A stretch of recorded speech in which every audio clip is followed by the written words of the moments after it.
Hi welcome back to my channel. ఈరోజు కథ మాంగళ్య బంధం 25 భాగాన్ని వినేద్దాం. ఆఫీస్లో మీటింగ్ అటెండ్ అవుతున్న అర్జున్కి స్వయంగా బిపిన్ గారే రావడం కొంత ఆశ్చర్యం కలిగించిన, ఏదో అవసరం ఉంటే తప్ప ఇలా రారని మైండ్లో ఒక అంచనా వేసుకొని మీటింగ్ అటెండ్ అయ్యాడు. ఫస్ట్లీ కంగ్రాచులేషన్స్ మిస్టర్ అర్జున్, అంత ప్రెస్టీజియస్ అవార్డ్ని ఇంత త్వరగా అందుకుంటున్నందుకు అంటాడు బిపిన్. థ్యాంక్ యూ సార్ అని చిన్నగా నవ్వుతాడు అర్జున్. సార్, ఇప్పుడు ఈ మీటింగ్ దేనికి అని అంటే, మా సార్ వాళ్ళ మేనల్లుడు గారు అంజలి గ్రూప్ ఆఫ్ ఇండస్ట్రీస్ని గత 4 ఇయర్స్గా సక్సెస్ఫుల్గా రన్ చేశారు. బట్ రీసెంట్లీ కొన్ని డిస్టర్బెన్స్ వల్ల కంపెనీ కొన్ని కోట్ల రూపాయల నష్టంలోకి వెళ్ళింది. సో మా సార్ ప్రపోజల్ ఏంటి అంటే, మీకు 2 ఇయర్స్ టైం ఇస్తున్నారు. ఈలోపు ఆ కంపెనీని లాభాల బాట పడిస్తే ఆ ప్రాఫిట్లో నుండి 5% మీకు ఇస్తారు. ఈ 2 ఇయర్స్లో మీరు కనుక ఫెయిల్ అయితే మీ కంపెనీని మా సార్కి ఇచ్చేయాల్సి ఉంటుంది అంటాడు Bipin PA. This is too much mister Bipin, మీరు ఎంత గౌరవ స్థానంలో ఉండి ఇలాంటి ప్రపోజల్ తీసుకురావడం చాలా చండాలంగా ఉంది అంటాడు ఆవేశం పట్టలేక విహారీ. సార్ కూల్, ఇది పూర్తిగా మీ అంగీకారం ఉంటేనే జరుగుతుంది. It's a chance to prove your self. మీరు ఫెయిల్ అయితే కదా భయపడాలి అంటాడు బిపిన్ పిఏ. భయం ఏంటి, మేమెందుకు భయపడతాం అంటాడు కోపం వస్తుంటే విహారీ. కూల్ రా అని చిన్నగా నవ్వి, సార్ నేను మీ గురించి చాలానే విన్నాను. ఇన్ఫ్యాక్ట్ నేను ఒక 2-3 కంపెనీ మీ వల్లే మూతపడడం కూడా చూశాను.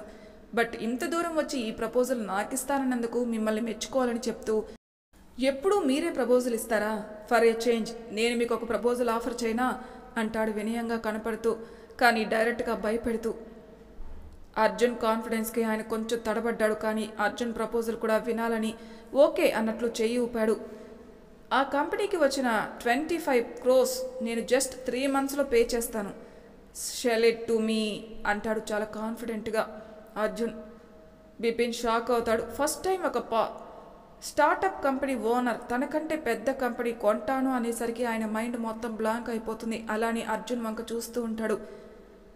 ఏ విషయం ఆలోచించుకొని మాకు ఇన్ఫార్మ్ చేయండి మిస్టర్ బిపిన్. నౌ నీ boss has another meeting, see you later అని చెప్పి అర్జున్తో పాటు అక్కడి నుండి వెళ్ళిపోతాడు విహారీ. సార్, వాళ్ళు అంత పొగరుగా మాట్లాడతారో చూసారా సార్ అంటాడు బిపిన్ పిఏ. ఫస్ట్ టైం ఒక దమ్మున్న కాంపిటేటర్ని చూస్తున్నాను రా, చూద్దాం ఎలా ఫినిష్ చేస్తాడు అని అక్కడి నుండి వెళ్ళిపోతాడు బిపిన్. తన క్యాబిన్కి వచ్చిన అర్జున్కి మళ్ళీ పాత ఆలోచనలు మొదలవుతాయి. అప్పటి వరకు నా సంతోషం మొత్తం ఎవరో లాగేసినట్టు అనిపిస్తుంది. ఏం చేయాలో అర్థం కావడం లేదు తనకి. ఒక పక్క బిజినెస్ పరంగా ధైర్యంగా ముందుకు అడుగు వేస్తున్నా, ఇంకొక పక్క అంజలి అన్న పేరు విని మళ్ళీ కోపం, అసహనం, బాధ, మోసం ఇవన్నీ తనకి ఉక్కిరి బిక్కిరి చేస్తూ ఉన్నాయి. అలానే కూర్చుని ఉండిపోయాడు. కాసేపటికి లోపలికి వచ్చిన విహారీ అర్జున్ని చూసి తన పరిస్థితి అర్థం చేసుకుని మౌనంగా బయటికి వెళ్ళిపోయాడు. ఎంతైనా తన బీటెక్ ఫ్రెండ్గా ఆ మోసం తన కల్లారా చూశాడు కాబట్టి తను బాధపడుతూ ఉన్నాడు.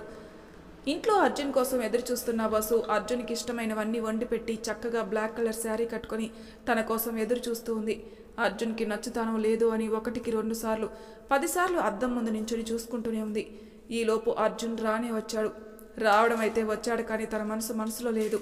ఏదో తెలియని బాధ, కోపం పిచ్చెక్కిపోతుంది తనకి. ఆ చిరాకుతో ఇంటికొచ్చి వసుని గమనించకుండా లోపలికెళ్ళి షవర్ కింద నించున్నాడు. తన ఆలోచనలు పరిపరి విధాలుగా పోతుంది. చిన్నమ్మకి ఈ విషయం ఎలా చెప్పాలి? ఎలా ఆ అంజలిని ఎదుర్కోవాలి? వాడు ప్రపోజల్కి ఒప్పుకుంటే ఎలా? 3 monthsలో అంత మనీ అరేంజ్ చేయాలి. ముఖ్యంగా చిన్నమ్మ, తనకి ఎలా ఈ విషయం చెప్పాలి అని గంటలు షవర్ కింద ఉండిపోయాడు. ఎంతకీ బయటికి రావట్లేదు. ఏమైంది అనుకుంటూ వసు వెళ్ళి డోర్ కొడుతూ పిలిచింది. వసు పిలుపుకి ఈ లోకంలోకి వచ్చి ఇక లేచి బయటికి ఫ్రెష్ అయి వచ్చాడు. నీరసంగా ఉన్న అర్జున్ని గమనించిన వసు ఏం మాట్లాడకుండా అన్నం తేయడానికి రమ్మని పిలిచి వెళ్ళిపోయింది. అర్జున్ కూడా అన్యమస్కంగా భోంచేసి బెడ్రూమ్కి వెళ్ళిపోయాడు. వసు అన్నీ సర్దిపెట్టి వచ్చి అర్జున్ అలా వెళ్ళికెలా పడుకొని కళ్ళకి తన చేతిని ఆనించి పడుకొని ఉండడం చూసి ఏం చేయాలో ఏం మాట్లాడాలో అర్థం కాక మెల్లగా వెళ్ళి పక్కనే పడుకుని, అర్జున్ గారు అంటుంది మెల్లగా. హా చిన్నమ్మ అంటాడు, కానీ కదలడు. మీటింగ్ అన్నారు కదా, బాగా జరిగిందా అన్నాడు ఏం చెప్పాలో తెలియక. అవునా, మరి ఎందుకని మీరు ఎందుకో బాధపడుతున్నట్లున్నారు అంటుంది. ఏం లేదు చిన్నమ్మ, తలనొప్పి అంతే అంటాడు. వసు ఏం మాట్లాడకుండా లేచి వెళ్ళి ఆయిల్ తీసుకుని వచ్చి అర్జున్ని లేపుతుంది. అర్జున్ వసు కళ్ళలోకి చూడలేక లేచి అలానే కిందికి చూస్తూ ఉంటాడు. వసు అర్జున్ చేయి పట్టుకుని బాల్కనీలోకి తీసుకెళ్లి కింద కూర్చోబెట్టి ఆయిల్ మసాజ్ చేస్తూ ఉంటుంది. కానీ ఏమీ మాట్లాడదు. అర్జున్ మాత్రం వసు స్పర్శకి అలానే తన ఒడిలో అటొక చెయ్యి ఇటొక చెయ్యి వేసుకుని తన మనశ్శాంతిని వెతుకుతూ ఉంటాడు. ఆలోచనతో అలసిపోయిన అర్జున్ వసు చేతి మసాజ్కి అలానే మెల్లగా నిద్ర వస్తుంటే వసు వైపుకి తిరిగి తన ఒడిలో తల పెట్టుకుని అక్కడే నిద్రపోతాడు. వసు కూడా అర్జున్ని డిస్టర్బ్ చేయడం ఇష్టం లేక అలానే కూర్చొని నిద్రపోతుంది. తెల్లవారుగానే బాగా నిద్రపోయిన అర్జున్ ముందు లేస్తాడు. వసు అలానే సోఫాకు ఆనుకొని పడుకోవడం చూసి నైట్ అంతా తన కోసం అలానే పడుకున్న వసుని తన మనసుకి ఎంతో సంతోషంతో అనిపించింది. నవ్వుతూ లేచి వసుని ఎత్తుకుని బెడ్ మీద పడుకోబెట్టి తనను అలా చూస్తూ, ఎంత ముద్దొస్తున్నావో చిన్నమ్మ అనుకుంటూ అంటకుండా చిన్నగా తన పెదవులపై ముద్దు పెట్టుకుని రెడీ అవడానికి వెళ్తాడు. అర్జున్ తనని ఎత్తుకున్నప్పుడే లేచిన వసు కామ్గా ఉంది. ఇప్పుడు అర్జున్ అలా ముద్దు పెట్టుకునేసరికి నవ్వుతూ లేచి చకచకా పనులు చేయడం స్టార్ట్ చేసింది. అర్జున్ రెడీ అయ్యి సోఫాలో టీవీ చూస్తున్నాడు. వసు కాఫీ తీసుకొచ్చిస్తే నార్మల్గా ఇదివరకటి అర్జున్లా ఏం మాట్లాడకుండా తాగుతూ ఉన్నాడు. వసులో అప్పటి వరకు సంతోషం మొత్తం ఆవిరైపోయింది. డల్గా రూమ్లోకి వెళ్ళి ఆలోచిస్తూ ఉంది, ఏమైంది అర్జున్ గారికి అని. అర్జున్ వసు కనపడకపోయేసరికి తనని వెతుక్కుంటూ రూమ్లోకి వచ్చాడు. వసు డల్గా ఆలోచిస్తుండడం చూసి తన వల్లే వసు బాధపడుతుందని అర్థమై మెల్లగా వసు పక్కన వెళ్ళి కూర్చుని తన చేతిని వసు భుజంపై వేసి, చిన్నమ్మ నీతో కొంచెం మాట్లాడాలి అనుకుంటున్నాడు. ఏదైతే అది అయిందని తన మనసులో ఉన్నది ఏంటో వసుకి చెప్పేయాలనుకుంటాడు. అర్జున్ మాట్లాడాలి అనేసరికి వసుకి ఎందుకో అంజలి గురించి అలా బాధగా ఉన్నాడేమో అనిపించి దేనికి అని అడగకుండా వెళ్ళి కూర్చుంది. చిన్నమ్మ, అది నీకొక విషయం చెప్పాలి. చెప్తాను, కానీ నేను చెప్పేది అంతా విన్నాక ఆలోచించి నీ నిర్ణయం చెప్పు అంటాడు కొంచెం భయంగానే. వసు అర్జున్ని అలా చూస్తూ కూర్చుంది. కన్ఫామ్గా అంజలి గురించే చెప్తాడు అనుకుని. వసు ప్రశాంతంగా కూర్చోవడం చూసి తనకి తెలియకుండానే నవ్వు వచ్చేసింది. చెప్పాల్సింది మర్చిపోయి తను కూడా వసుని అలానే చూస్తూ ఉండిపోయాడు. వసు చిన్నగా నవ్వుతూ, ఏదో చెప్పాలి అన్నారు అంటుంది. అదే అంటూ ఈ లోకంలోకి వచ్చి, అంజలి నేను ప్రేమించిన అమ్మాయి పేరు అంటే నా ప్రేమ నిజమే, కానీ తనని ప్రేమించాను అనుకోవడం అబద్ధం. నేను ఇంతకాలం బాధపడినది తనతో, తనేదో నన్ను వదిలేసిందని కాదు. నేనెలా నిన్ను మరిచి ఆమెని ఒప్పుకున్నానని, నన్ను నేనే ఇంత మోసం ఎలా చేసుకున్నానా అని. తన్ని మర్చిపోలేక తాగలేదు. తను చేసిన మోసానికి బలి అయి నా చిన్నమ్మని చేరుకోలేకపోయానే అని తాగాను అని చెప్తూ వసు వంక చూశాడు. వసు మాత్రం తనని రెప్ప వేయకుండా చక్కగా 2 కళ్ళు పైకి పెట్టి కళ్ళ చుట్టూ చేతులు వేసుకొని ఆ చేతులపై తన మొహం పెట్టుకుని అలానే చూస్తూ ఉంది. తను అలా చూస్తుంటే చెప్పే మాటలు కూడా మర్చిపోయి నవ్వుతున్నాడు అర్జున్. చెప్పండి అర్జున్, నవ్వుతున్నారెందుకు అంటుంది. ఇంకా ఏం చెప్తాడని. తన ఇవాళ అర్జున్ చెప్పే ప్రతి మాటకి ఆనందపడుతుందే కానీ అంజలిని ప్రేమించాడని ఫీల్ అవ్వలేదు. పైగా ఇదంతా ముందే తెలిసిన అర్జున్ మాటలో తనపై ప్రేమ వింటుంటే ఇంకా హాయిగా అనిపిస్తుంది. అదే, ఇప్పుడు అంజలి మళ్ళీ మన లైఫ్లోకి రాబోతుంది అంటాడు. అర్థం కాక అంటే అంది. అంటే అని మొత్తం ఆఫీస్లో జరిగింది చెప్తాడు. 3 monthsలో ఎలా కడదామని వాళ్ళతో డీల్ చెప్తారు అంటుంది. అంజలి విషయం వదిలేసి కళ్ళు పెద్దవి చేసే వసు. అంజలి మ్యాటర్ పట్టించుకోకుండా తన గురించి ఆలోచించడం తనకి ఇంకా నచ్చేసింది అర్జున్కి. ఇంకా ఒక్క నిమిషం కూడా దూరంగా ఉండలేక ఆ వసుని తన మీదకి లాక్కొని తన మెడ మీద ముద్దు పెడుతూ, ఏమో అదంతా నాకు తెలీదు.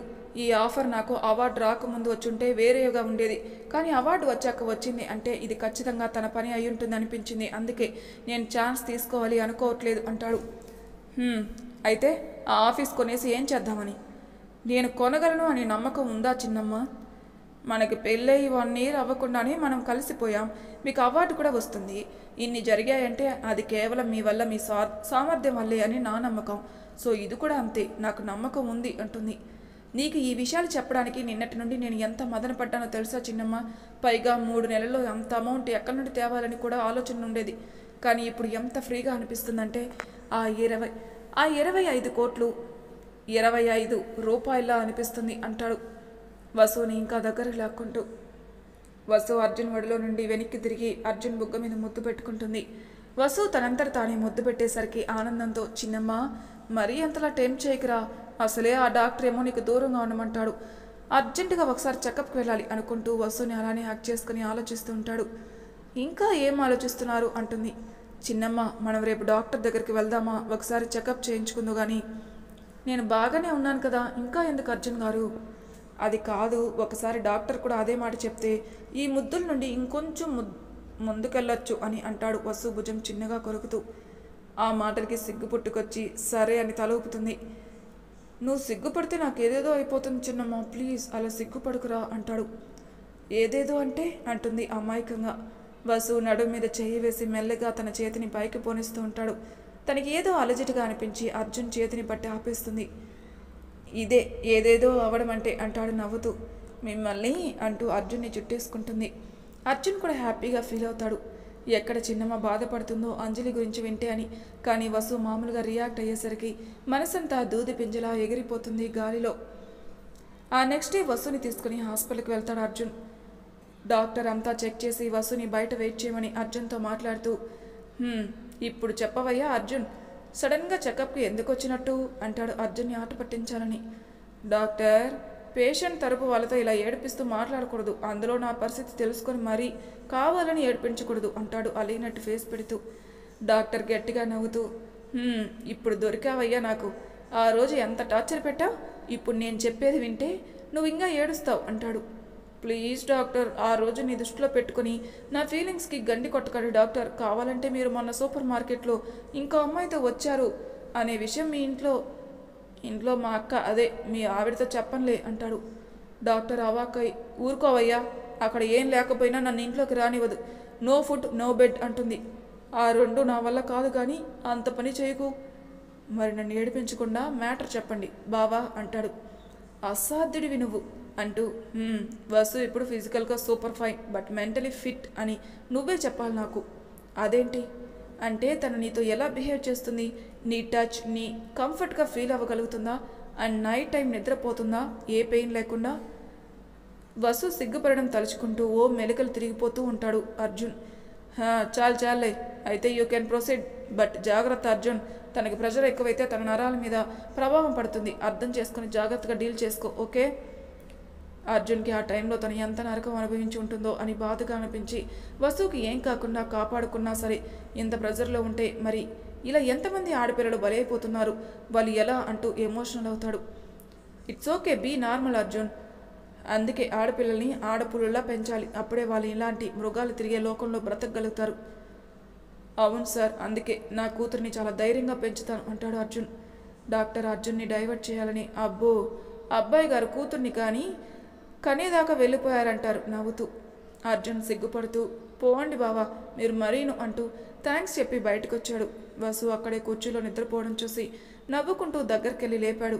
వసు లేచి నవ్వుతుంటే, ఏంటి చిన్నమ్మ అలా నిద్రపోయావు, అలసిపోయావా అన్నాడు. నాకు హాస్పిటల్కి వస్తే నిద్ర వచ్చేస్తుంది అర్జున్ గారు, అందులో మీరేమో ఎప్పుడో వెళ్ళారు అందుకే అంటూ. అవును, ఇంతసేపు ఏం చేశారు అని అడిగింది. మన ఫస్ట్ నైట్కి ముహూర్తం పెట్టించుకుని వస్తున్నా అంటాడు నవ్వుతూ. ఆ మాటకి షాక్ అయ్యి, మీరు వెళ్ళింది డాక్టర్ దగ్గరికి అర్జున్, పంతుల దగ్గరికి కాదు అంటుంది వెటకారంగా. మరి నీకు ఎలా ఉందో తెలుసుకొని కాసేపు కబుర్లు చెప్పుకున్నా, అందుకే లేట్ అయింది అంటాడు. డాక్టర్తో కూడా కబుర్లా అంటూ నవ్వుతుంది. ఆయన మనిషి ఏం కాదా అంటాడు. అవును మనిషేలే అంటుంది నవ్వుతూ. చిన్నమ్మ, ఇవాళ వాళ్ళ నుండి కాల్ ఎక్స్పెక్ట్ చేస్తున్నాను, సో ఆఫీస్కి వెళ్తాను, ఓకేనా. నేను కూడా వస్తాను అర్జున్ గారు, బోర్గా ఉంది నాకు. ఇవాళ వద్దులే చిన్నమ్మ, నైట్ నీతో నాకు పని ఉంది, బాగా రెస్ట్ తీసుకో బంగారం అంటాడు కన్ను కొడుతూ. ఒకవేళ ఆఫీస్ పని అయ్యుంటుందా అనుకుంటూ, సరే అర్జున్ గారు అంటూ ఆశ్చర్యంగా వసు వంక చూసి, అరే నీ పొలంలో మొలకలు వచ్చే రోజు వచ్చేసిందిరా అర్జున్ అనుకుని తెగ మెరిసిపోతూ వసుని ఇంట్లో దింపి ఆఫీస్కి వెళ్ళాడు. ఆఫీస్కి వెళ్ళిన అర్జున్కి విహారీ ఎదురుస్తూ, boss at any time we're expecting call from them అంటాడు టెన్షన్గా విహారీ. అర్జున్ చిన్నగా నవ్వుతూ, రే నేను నీకు బాసే కానీ అంతకంటే ముందు ఫ్రెండ్ని, కాస్త ఆ రెస్పెక్ట్ ఇవ్వడం మానేసి మామూలుగా మాట్లాడడానికి ట్రై చేయరా, వినలేక చేస్తున్నాను అంటాడు. ఇంత కూల్గా ఉన్నావేంట్రా, ఒకవేళ వాళ్ళు మన డీల్కి ఓకే చేస్తే 3 monthsలో ఎలా పే చేస్తావు, మన company turn over just 5 crores, నీకు తెలుసు కదా. ముందు వాళ్ళు ఏం చెప్తారో విందాంరా, తర్వాత ఆలోచిద్దాం అంటాడు పిచ్చ కూల్గా అర్జున్. అయితే మా అర్జున్ ఈజ్ బ్యాక్ అన్నమాట, గుడ్. సరే నేను వెళ్తే కాల్ వస్తే పిలు అని తన క్యాబిన్కి వెళ్తాడు. అర్జున్ బ్యాక్ అవడానికి కారణం నా చిన్నమ్మేరా, తన క్యూట్ ఫేస్ చూస్తే చాలు ఏదైనా సాధించేయగలనిపిస్తుంది. అయినా ఇంతకాలం నా ప్రేమని పక్కనే పెట్టుకొని కనిపెట్టలేకపోయాను, లేకపోతే ఈ పాటికి నా చిన్నమ్మ ఒక మంచి గుడ్ న్యూస్ చెప్పేసేది అని నవ్వుకుంటూ వర్క్ చేసుకుంటున్నాడు. కాసేపటికి కాల్ రావడంతో అర్జున్ ఫోన్ పెట్టేసి విహారీని పిలిచాడు. బాబా ఏమైందిరా అని అడిగాడు టెన్షన్గా విహారీ. ఏముంది, మన డీల్ యాక్సెప్ట్ చేశారు ఒక కండిషన్తో. కండిషనా, ఏంట్రా? ఏముంది, వితిన్ 3 monthsలో మనం ఫుల్ అమౌంట్ పే చేయలేకపోతే మన కంపెనీ వాళ్ళకి వెళ్తుందని. మరి ఒప్పుకున్నావా? మరి ఒప్పుకున్నాను అంటాడు నవ్వుతూ. నీ ధైర్యం ఏంటో నాకు అర్థం కావడం లేదురా. నాకు కూడా బావా, కానీ అంజలి మళ్ళీ నా లైఫ్లోకి రావడం నాకు ఇష్టం లేదు. దానికోసం ఏదో ఒకటి చేస్తాను. ఆ కంపెనీ మనం కొంటున్నాం అంతే. మన వైపు నుండి ఆ పేపర్స్ రెడీ చేయించు అంటాడు. నువ్వు సాధిస్తావులేరా, నాకు ఆ నమ్మకం ఉంది, డోంట్ వరీ అంటాడు ధైర్యంగా చెప్తూ విహారీ. థ్యాంక్స్ రా, ఇలా మీ సపోర్ట్ ఉంటే నేను ఖచ్చితంగా సాధిస్తాను అని నవ్వుతాడు అర్జున్. బిపిన్ గారి ఆఫీస్లో అంజలి. ఏమంటున్నాడు అంకుల్ అంటుంది. ఏమంటాడు, ధైర్యం ఎక్కువే వాడికి, ఒప్పుకున్నాడు.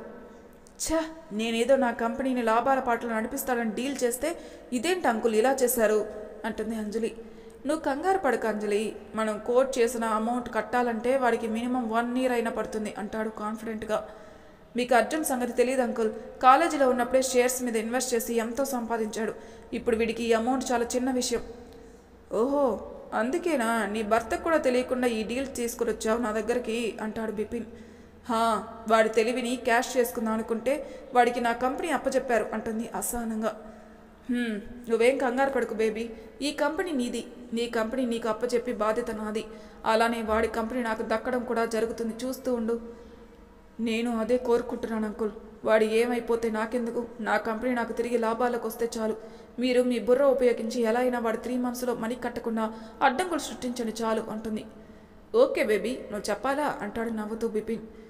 అంజలి మాట్లాడుతుండగానే ఫోన్ రావడంతో, అంకుల్ ఈయన ఫోన్, షాపింగ్కి వెళ్తున్నాం, సో నేను మళ్ళీ కలుస్తాను అంటుంది. ఓకే, ఎంజాయ్ రా అంటాడు. ఇక్కడ ఇంట్లో వసు రెడీ అవుతూ ఏ శారీ కట్టుకోవాలా అని ఆలోచిస్తూ తన కళ్ళకి వైట్ కలర్ శారీ కనపడింది. చిన్న చిన్న పూల ఎంబ్రాయిడరీ వర్క్తో చాలా అందంగా కనిపించేసరికి బ్లాక్ కలర్ శారీ వేస్ట్ అయింది. ఇవాళ అయినా అర్జున్ గారు నన్ను గమనిస్తే బాగుండు అనుకుంటూ ఆ చీర కట్టుకుని రెడీ అయి అర్జున్ కోసం వెయిట్ చేస్తుంది. అర్జున్ దారిలో మల్లెపూలు తీసుకుని సిగ్గుపడుతూ ఇంటికి స్టార్ట్ అయ్యాడు. వసు ఏమో ఆఫీస్ మ్యాటర్ అనుకుంటుంది, మనోడు ఫస్ట్ నైట్ అనుకుంటున్నాడు. మరి ఏం జరుగుతుందో తెలుసుకుందాం నెక్స్ట్ ఎపిసోడ్లో. అంతవరకు నా ఛానల్ సబ్స్క్రైబ్ చేయని వాళ్ళు ప్లీజ్ సబ్స్క్రైబ్ చేసుకోండి, లైక్ చేసి షేర్ చేయండి. మీ అభిప్రాయాలు నాకు కామెంట్ రూమ్లో తెలియజేయండి. Thank you for listening.